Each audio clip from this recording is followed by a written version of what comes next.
ஓம் நமச்சிவாய் பரமாத்மாவே. ஓம் நமோ நாராயணா. ஓம் சரவண பவம். இந்த இனிய நேரத்திலே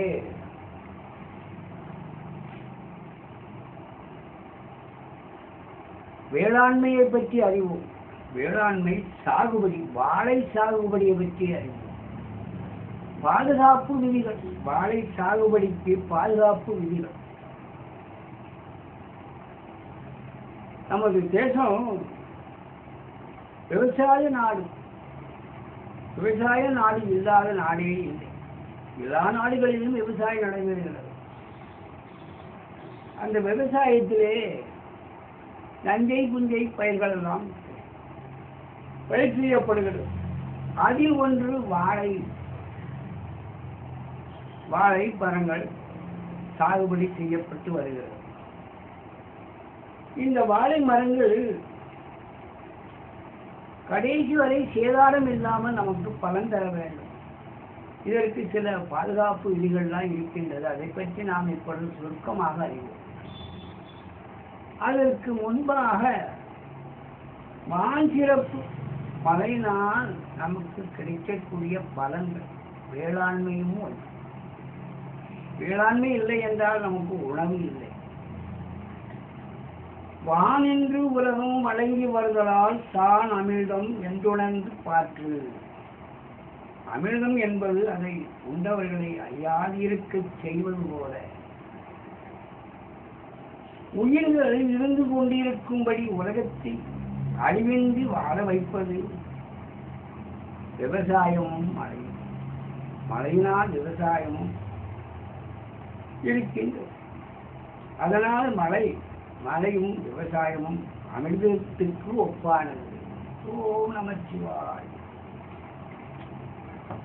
இனி நாம்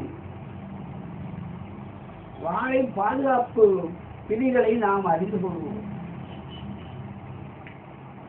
உங்கள் அனைவருக்கும் எனது பணிவான வணக்கம். நமது பாரத தேசத்தில் பல மாநிலங்கள் இருக்கின்றன. இதர பல தேசங்களும் இருக்கின்றன. பல பேர் நஞ்சு நிலத்திலே பல ஜாதி வாழை மரங்கள் செய்கிறார், பயிர் செய்கிறார். வாழை மரங்களுக்கு சூறாவளி காற்று காலங்களிலே பாதுகாப்பு கொடுக்காமல் இருந்து விடுகிறார். ஓம் நமச்சிவாய்.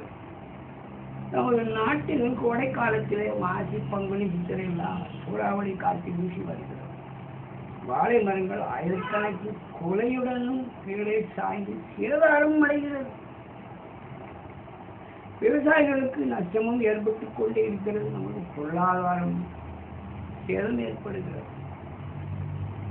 வேளாண்மையில் வாழை சாகுபடி செம்மையுடன் நடைபெற வாழை மர சேதாரம் அடையாமல் இருக்க எனக்கு அறிவியல் சுய சிந்தனையில் கிடைத்த விடையை இத்துடன் ஒரு வரைபடத்தின் மூலமாக நான் உங்களுக்கு காண்பிக்கின்றேன். ஓம் நமச்சிவாய்.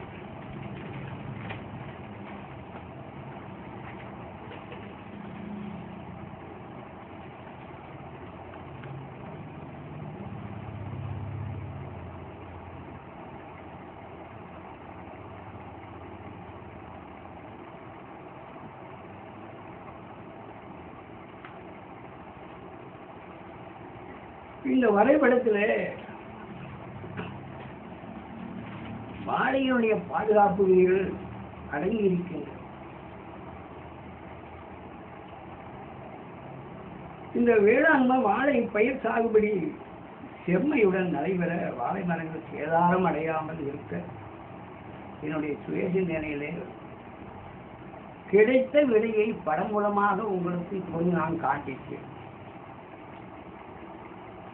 இதனுடைய விவரங்களை வேளாண்மை பல்கலைக்கழகம் கோயம்புத்தூருக்கு நான் வரைபடம் மூலமாக அனுப்பியிருந்தேன். அவர்களும் நடவடிக்கை எடுத்து வேளாண்மை தலைவருக்கு பரிந்துரை செய்திருக்கின்றார்.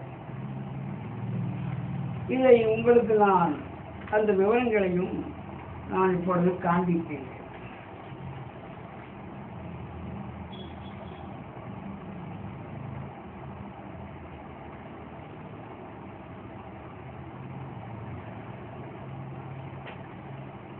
இந்த விவரங்கள் படி நமது விவசாய சங்க தலைவருக்கு இந்த வாழை பாதுகாப்பு செயல்முறை படுத்த வேண்டும் என்று அறிவுறுத்தி இருக்கின்றார்.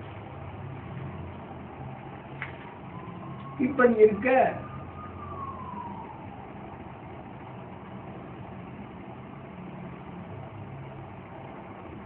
இந்த விவசாய சங்க தலைவர் அவர்களுக்கு இந்த செய்தி எட்டியதோ இல்லையோ, அது இதுவரையும் இந்த வேளாண்மையிலே நமது தமிழ்நாட்டிலே உலகம் முழுவதும் இதை இந்த பாதுகாப்பு விதிகளை கடைபிடிக்கவில்லை என்றுதான் நான் நினைக்கின்றேன்.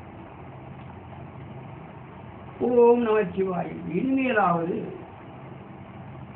அந்த வாழை சாகுபடிக்கு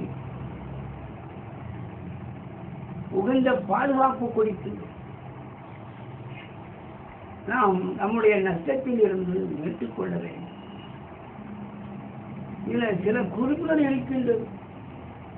எவ்வாறு பாதுகாப்பது இந்த வாழை மரங்களை? வயல் பவுண்டரி இருக்கு பாருங்க, காங்கிரீட் தூண்கள் ஒரு 100 மரங்களுக்கு மிகவும் நிரந்தரமாக அமைத்துக் கொள்ள வேண்டும். இரண்டாவதாக வாழை மரம் குறை தள்ளிய பாகத்திலே பட்டை பிளாஸ்டிக் அல்லது ஒரு துணி நாடா மூலமாக இந்த படத்தில் இருக்கிற போல டைமண்ட் பின்னலாக கட்டிவிட வேண்டும். எல்லா வாழை மரங்களும் மூன்றாவதாக தலைப்பாகம் குறை தள்ளியதும் ஆரங்களும் லூசாக கட்டிவிட வேண்டும். தலைப்பாகத்தில் சூறைக்காற்று வீசும் பொழுது சிறிது ஆட்டத்தோடு நின்று மரங்கள் சாய்ந்து விடாது உறுதியாக அப்படியே உறுதியாக நம்பலாம். ஒரு வாழை மரத்திற்கு 5 ரூபாய் தான் செலவாகும் என்று நான் நினைக்கிறேன். ஒரு முறை உபயோகித்த அந்த கயிர்களை திரும்பவும் நாம் பயன்படுத்திக் கொள்ளலாம். வருடத்திற்கு நமது தமிழ்நாட்டிலேயே இந்தியா முழுவதும் பல கோடி ரூபாய்க்கு பொருளாதாரம் சேதமடைகிறது. சேதமடையாமல் பல கோடி ரூபாய்க்கு நாம் லாபம் கிடைக்கும். விவசாயிகளும் நஷ்டமடைய மாட்டார்கள். நம்மளுடைய பொருளாதாரமும் மேம்படும். இந்த விவரங்களை நான் உங்களுக்கு தந்திருக்கின்றேன். இப்படி இருக்க நமது இந்தியா முழுவதும் இந்த வாழை சாகுபடியை விரிவுபடுத்த president of India Rashtrapati Bhavan New டெல்லிக்கு கூட நான் இந்த விவரங்களை நான் எழுதி அனுப்பியிருக்கின்றேன். பாருங்கள்.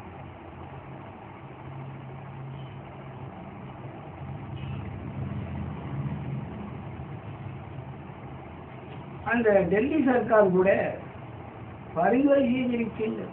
எங்கே தமிழ்நாடு சர்க்காருக்கு நடவடிக்கை மூலமாக இதை பயிர் செய்யுங்கள், வாழை பயிர் செய்யுங்கள், விவசாயிகளுக்கு எடுத்துக் கூறுங்கள் என்று ஒரு சவால் நமது டெல்லி சர்க்கார் கூட இங்கே தமிழ்நாடு சர்க்காருக்கு அனுப்பியிருக்கின்றது. இது 17/2/2005 அனுப்பியிருக்கிறது.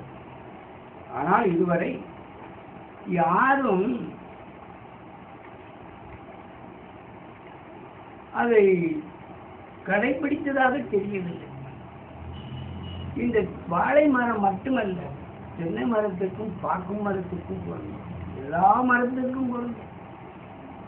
சூறாவளி காற்றுகளை பாதுகாக்கக்கூடிய விதிகள் தான் பாதுகாத்துக் கொள்ளலாம். ஆகையினால விவசாயிகள் அனைவரும், இந்திய விவசாயிகளானாலும் சரி, தமிழ்நாட்டு விவசாயிகளானாலும் சரி, உலகத்தினுடைய விவசாயிகளானாலும் சரி, அவர்கள் இந்த பாதுகாப்பு விதிகளை கடைபிடித்து அனுகூலம் பெற வேண்டும் என்று தாழ்மையுடன் கேட்டுக்கொள்கிறேன், பணிவுடன் கேட்டுக்கொள்கிறேன். உணர்வு கொள்ள வேண்டிய முகவரி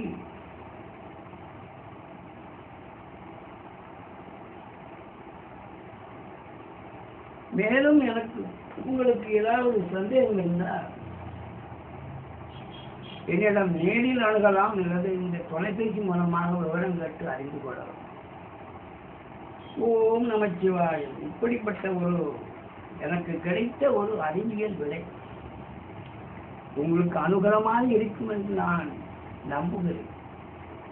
எல்லோரும் செழிப்போடு வாழ வேண்டும், எல்லோரும் இன்புற்று வாழ வேண்டும் என்று கேட்டுக்கொள்வோம். இந்த உரையை வாழை பாதுகாப்பு உரையை குறித்துக் கொள்கிறேன். நன்றி, வணக்கம். இதை உங்களுக்கு அருளியவர் ஞானி சிவம். வாழை சாகுபடி இந்த விவரங்களை உங்களுக்கு அருளியவர் ஞானி சிவம். ஓம் நமச்சிவாய். முடிக்கிறேன். நன்றி, வணக்கம். சுகம்.